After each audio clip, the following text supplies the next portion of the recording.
Hello বন্ধুরা, আমি সুপ্রিয় মুখার্জি ফ্রম সুপনিটস ক্লাসেস, তোমাদের ফিজিক্স এবং কেমিস্ট্রি মেন্টর। সো আজকে ডিসকাস করব কেমিস্ট্রি কি মুখস্থ করার সাবজেক্ট। দেখি, zinc plus NaOH gives Na2ZnO2 plus H2.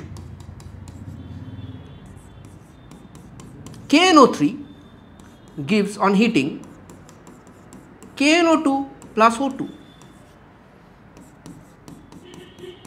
KMNO4 এই Cl এর সঙ্গে যখন রিয়াকশন করে concentrated, KCl plus MnCl2 plus Cl2 plus water.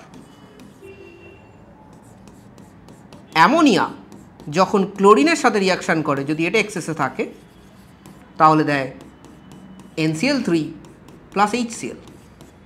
যুগ যুগ ধরে বছরের পর বছর এই ইকুয়েশানগুলো আমরা মুখস্থ করে চলেছি এবং এগুলো মুখস্থ করার কোনো দরকার নেই। প্রতিটা জিনিসের কারণ আছে এবং কারণ বুঝে ম্যাথসের নিয়মে, exactly you are listening to me, absolutely correct, ম্যাথসের নিয়মে আমরা এই ইকুয়েশানগুলোকে ইজিলি কেন কি আসছে সেটা বার করতে পারবো এবং আমার যদি নাও জানা থাকে প্রোডাক্ট কি, তাহলে আমি তার প্রোডাক্ট বার করতে পারবো। ব্যালেন্সিংও হয়ে যাবে চুটকিতে। তার কারণ ফাউন্ডেশন যেই কোর্স সুপনিটস ক্লাসেসে শেখানো হবে সেইভাবেই। Thank you.